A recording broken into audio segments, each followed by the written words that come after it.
I obviously like doing critical analysis videos. Now, I know I haven't done one for a little bit, but I do like doing critical analysis videos.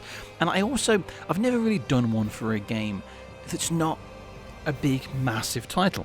You know, I've done some smaller critical analysis videos, for those of you who don't know, in the early days of my channel, on games such as Shantae, on games such as Lego Racers. Yakuza Kiwami was more of a recent one. I did a small level analysis on Assassin's Creed, Five Nights at Freddy's. I did smaller level analysis videos on games like that in my early days. And when I say smaller level, I'm talking half an hour long-ish, let's say.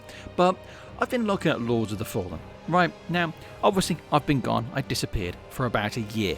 Now, in that time, I have seen that Lords of the Fallen has got a lot of updates. It has. It's received a hell of a lot of updates. Now, I'm putting this question out there to you.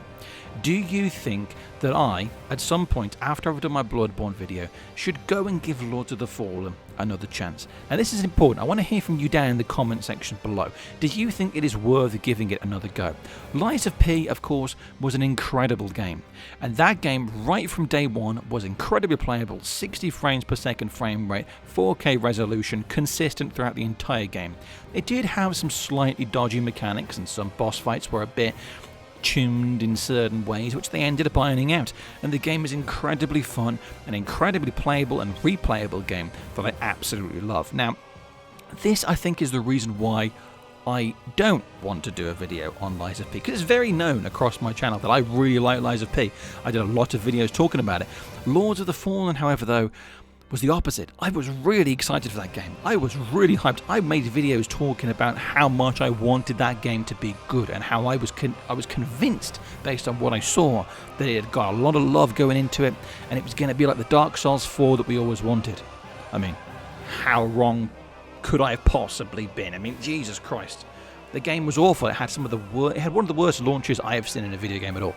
It was unplayable. The frame rate was atrocious. It made me feel sick playing that game, genuinely, because it was stuttering that bad. On an Xbox Series X, the texture, I mean, it was supposedly it was running at 4K 60 frames per second. Supposedly, that's what it said. It wasn't, though. It was constant chugging frame rate, horrendous graphics. I mean, I made a video talking about how the graphics were just horrendous. That did quite well on my channel, just that how terrible the graphics were, just talking about it. So, but I think that's the reason why I want to go back and potentially do an analysis video on that game instead, after I've done Bloodborne. Bloodborne, we all know, okay? Spoiler alert, it's going to be a relatively positive video, isn't it? My analysis video on Bloodborne. It's an amazing game. I'm going to go into incredible detail. I'm going to talk about some of the things that I don't like as much, but it will still, for the majority, be a positive video.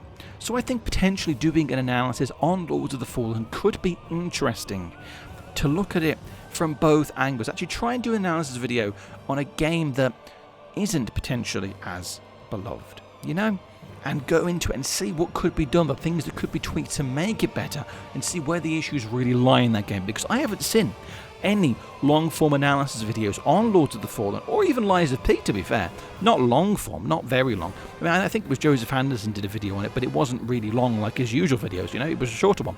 So let me know down in the comment section below, do you think Lords of the Fallen is worth revisiting, and do you think it would be worth me giving it a go? Do you think there's enough there for me to actually pull myself through the game and finish the game several times to be able to make an analysis video? Do you think it is good enough to warrant that? Do you think I should subject myself to that? If it's bad, do you think I should subject myself to it? Do you think I should? And also, at the end of the video here, I want you lot to tell me, what kind of videos do you want to see on this channel, aside from that? Do you want me to bring back my old Soulscraft series that I did when I was building the world of Lordran in Minecraft? Do you want me to bring back some of my Let's Plays? What do you want me to do? I want to hear it from you, because I really want this channel to be taken and led by you down in the comments below. It's the main thing I want. I want to hear what you want, and I want to do that moving forward. So let me know down in the comment section below. But other than that, let me know what you think of Lords of the Fallen as well, and whether you think it'd be worth playing. I hope you enjoy this video. Make sure you leave a comment, let me know, like and subscribe, all that stuff. Thank you for watching. Have a good one.